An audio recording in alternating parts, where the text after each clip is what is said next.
The last feather of the phoenix. High atop the mountain of solitude, in a nest of golden flames, lived the last phoenix, a bird of radiant beauty and immense power.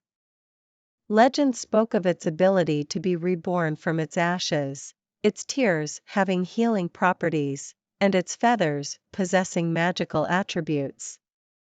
A young village girl, Kara had heard stories of the phoenix ever since she was little.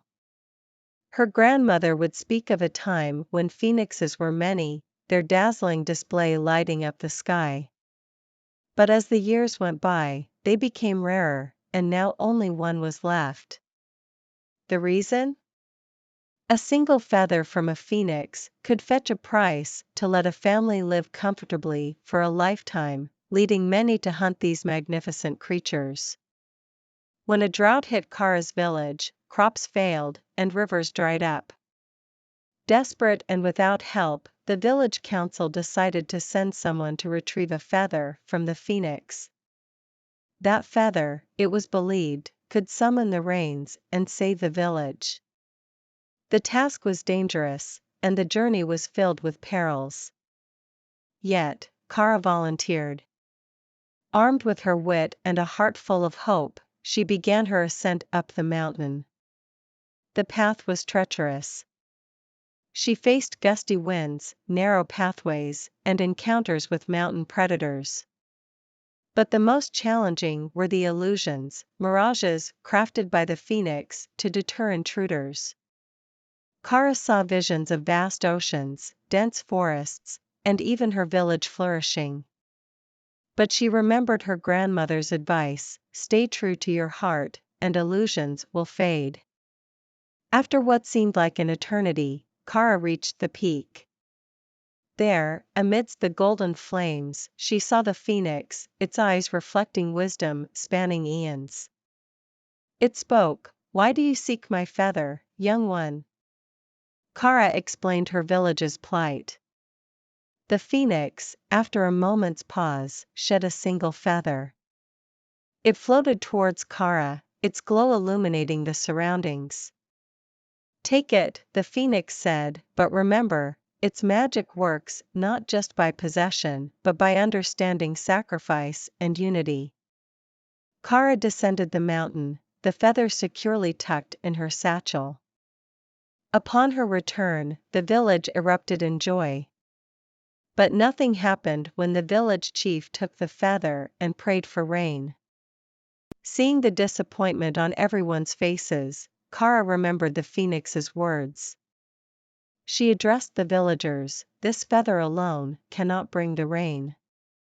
We need to understand sacrifice and unity." Kara proposed that every family donate some remaining food and water to create a communal store.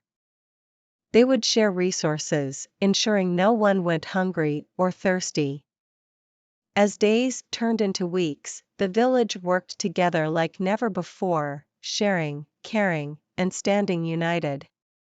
One fateful evening, as Kara placed the feather in the village square, clouds began to gather.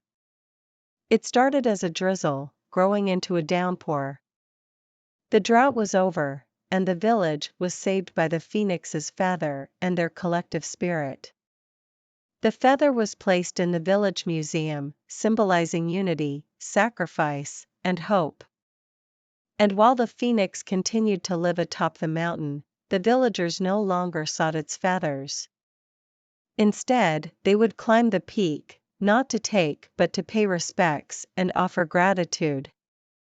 Thus, in the heart of the village and atop the mountain of solitude, two legends lived on, one of a magnificent bird and the other of a girl who taught her village the true meaning of unity and sacrifice. Captured in a sunbeam. Lisa had always been fascinated with photographs. The idea that a moment could be captured forever, unaffected by the passing of time, intrigued her. Her interest became obsessed after discovering an old box of sepia-tinted photographs in her grandmother's attic. Each picture told a story, providing a glimpse into a world long gone. One day, as Lisa was exploring a nearby meadow with her camera, she encountered a peculiar scene. It was late afternoon, and the sun cast long, golden beams across the field. A butterfly was hovering in one such sunbeam, its wings shimmering with iridescent colors. Without a second thought, Lisa snapped a photo. The sunlight and the fluttering butterfly made for an enchanting image. That night, after developing her photos, Lisa examined the picture of the butterfly. It was even more beautiful than she had imagined, but there was something unexpected. Inside the sunbeam, there appeared to be a tiny figure, almost translucent, with delicate features that looked somewhat human.